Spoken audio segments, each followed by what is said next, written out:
In today's video, we're going to be talking about how you can clean and care for your brushes so that they last you a really long time. Hey everyone, welcome back to the channel, and if you're new here, welcome to the channel. My name is Shivani and I'm an artist and entrepreneur based in the sunny city of Chennai in the south of India. In case you haven't already subscribed to my channel, please do subscribe below. I talk a lot about gouache tips and also how to improve your skills as a creative business owner.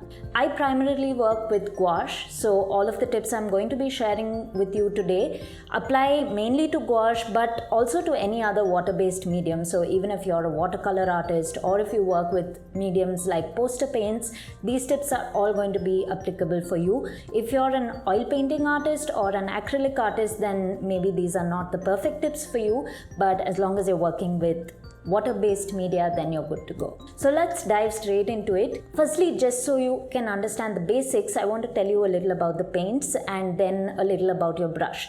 So just to understand the difference between watercolor and gouache when it comes to cleaning your brushes, they're very similar in the sense that both of them are water-based media. So I've got a brush here and my jar of water, and as you know, you can just wash off your pigment in the jar of water and your brush is 90% clean just by doing that, both with watercolor and with gouache. With watercolor, in fact, it comes off much more easier because the pigment density is a lot higher in gouache. Not just is there more pigment in the paint itself, but the pigments are also larger in size, which is what gives gouache its very opaque quality. So when you're working with gouache, you need to be aware of this fact, because now we're going to just talk about the brush itself. So I also want you to be aware of the different parts of your brush. So this here is your handle. Then you have this metal part which is called the ferrule, and in that the bottom part where it connects to the handle is called the crimp. These are your bristles, of course, and the top is called your tip or your toe, and then you have the belly of your brush, which is the center portion of your bristles, and the part which joins your ferrule is called the heel. So what tends to happen once you dip your brush into your paint, the pigment collects here, that is at the base of your bristles or your heel, at the point where it joins your ferrule. So once you clean your brush, you may not be able to see it, you may not realize it, but if you're not doing a good job of cleaning your brushes, over time you will find that there's a lot of pigment that gets stuck here, and in the long run that can damage your brush and it can damage your bristles, it can lead to bristles falling off, things like that. So every now and then it becomes very important to give your brushes a deep clean, especially if you're using more expensive brushes. You want to preserve them, you want them to last you a long time. But even with your budget brushes, honestly, like I do this even with all of my budget brushes here. This jar contains my Princeton brushes, which are the more expensive ones, and I have different shapes as well, like the round brushes, like all of these, and then we have the flat brush, the angled brush, and filbert brush. Now you'll find that the wider round brushes and your flat brushes tend to pick up a lot more pigment, more than you would expect, and so like I said, a lot of it gathers here. So you just need to be aware of that when you're cleaning your brushes, because it helps you do a better job with cleaning it. Okay, so now that we know the anatomy of your brush, let's talk cleaning. So like I said, firstly, your first thing that you're going to do is wash it off in water. Now when it comes to that, one very important tip: never ever leave your brush sitting in water like this with the bristles facing down, or even the other way around, because like why would you do that?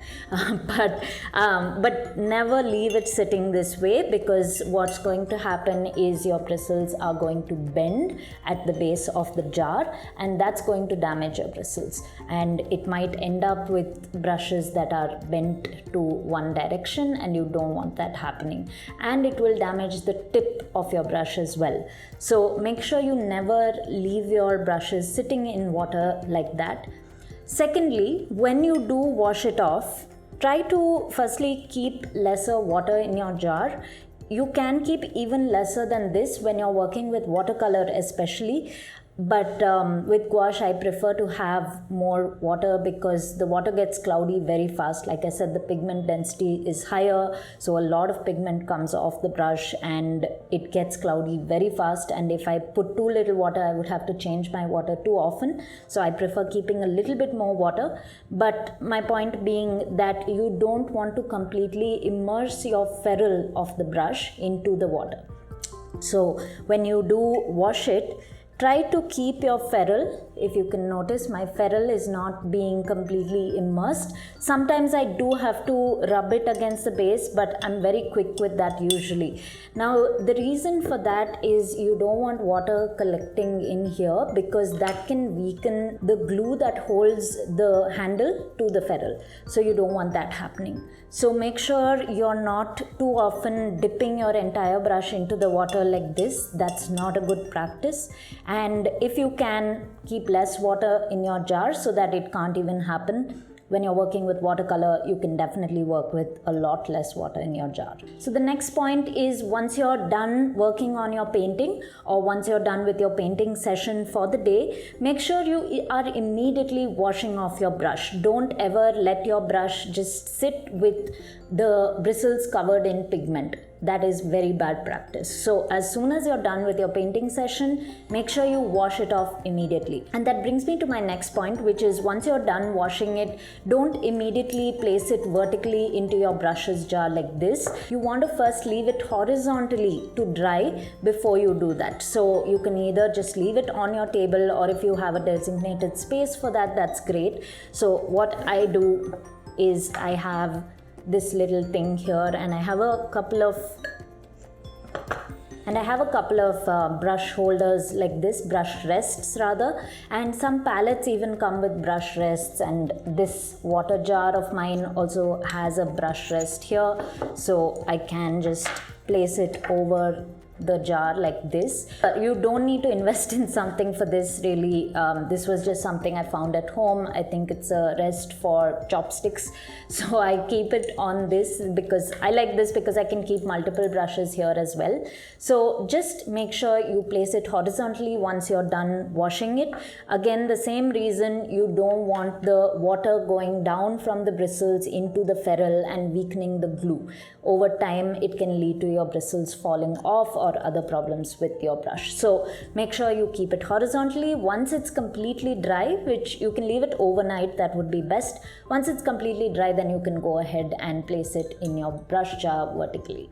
Another thing I wanted to mention is, once you're using these brushes for gouache or watercolor or any water-based medium, make sure that you are using them solely for water-based mediums. Don't dip these brushes into any other kind of medium like acrylics even, or even acrylic gouache, and definitely don't dip it in something like masking fluid, for example, because it can form a coating on your bristles and that can be really hard to get rid of, and it can cause long-term damage to your brushes. So make sure you're using it solely for water-based mediums. Another good practice, even if you're working with watercolor, but especially if you're working with gouache, is to keep 2 jars of water with you while you're working, so that you can use the first jar to wash off all the pigment from your brush, and then you can dip it into the second jar to give it a final rinse. So you'll always find that a little extra pigment always comes off in that second rinse, so I would highly recommend that you do that. Now the final thing is about deep cleaning your brushes every now and then. So I did an experiment before I shot this video because I just wanted to try out this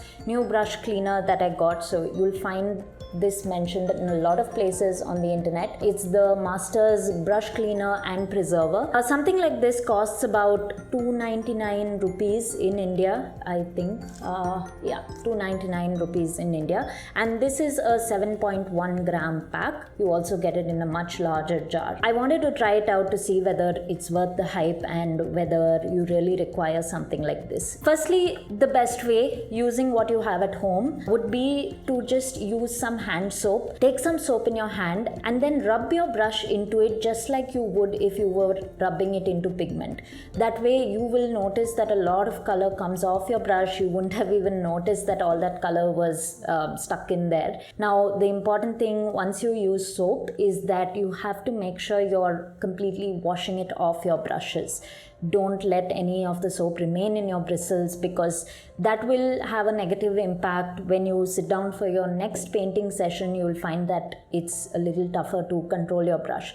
So what I did before I shot this video was, a few days ago I tried doing the same thing with the brush cleaner. So I picked up a little of it, I rubbed it into my palm. There was a lot of pigment that came out, so definitely it does its job. But what happened, like this morning when I sat down to paint, I tried using that brush, and what I found was that the brush was not performing like usual. What had happened was that the bristles kind of got stuck together. I was not able to get them to freely split apart. Like if you look at this brush, for example, once I press it, the bristles are able to spread. So that's what happens when you add paint also and move it across your paper. The bristles kind of start spreading, and that helps the paint spread. But the bristles felt very heavy and kind of stuck together, and they were not moving properly. So I got very concerned. I slightly panicked this morning, because this is my favorite brush and I know I can go out and get a new one, but it was my first Princeton brush that I invested in. It's a round size 6 and I'm very fond of it and attached to it, and I don't want a new one at least for as long as I can avoid it. So another tip for you, since I tried it out this morning, was, since I found that there was a little too much of that soapiness stuck in my bristles, I dipped it in hot water and moved it around for some time. So just like you would wash it in water, I washed it in some hot water, and that made a huge difference. Like just after a couple of minutes of doing that, I was able to get all that soapiness off of the bristles and it became back to normal. So that's huge relief. So I would say that if you're just using water-based media, maybe something like this Masters brush cleaner is not completely necessary. If you want it just for cleaning your brushes every now and then, maybe you can get it, but just use it to clean and then make sure you wash it off completely. So what I forgot to mention is that I also tried to use it as a preserver. So not just did I clean it and wash that off, I then again rubbed my brush into it, like I had seen many people recommending on YouTube, to shape my brush back to a fine tip. So you can use it as a brush preserver. That's what it does. You can use it to shape your bristles back up. So if that's something you want to do, I would recommend doing it only if you're not going to touch those brushes again for a long period of time and you want them to stay intact. Then yes, that makes sense. And then when you're ready to use those brushes again, maybe you can wash it in hot water before you get started. But if you're going to use those brushes on a daily basis, you really don't have to do that. It's absolutely of no use. I would recommend just washing it with some mild hand soap every maybe month or so. That should be more than enough. But when you're washing it, take all of my tips into account and try to get all the pigment off from the base of your bristles. And one more thing I forgot to mention earlier was, once you wash your brush on a daily basis, make sure you just lightly bring it back into shape before you leave it to dry. That will help you preserve the shape of your brush for a really long time. Okay, so that's everything that I wanted to share with you guys in this video. I hope you find all of this very helpful. If you tried out any of the tips, or if you have tried something else that I haven't mentioned in this video, please drop a comment. I would love to know, and I would love to try them out myself. If you're interested in working with gouache, then I think you should definitely check out my new free resource which I released just a few days ago.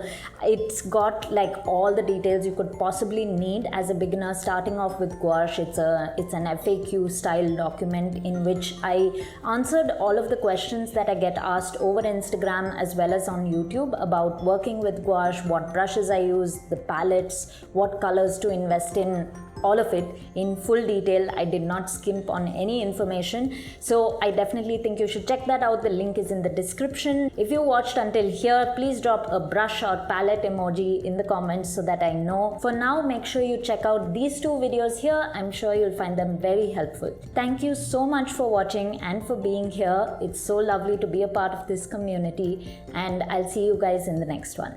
Bye.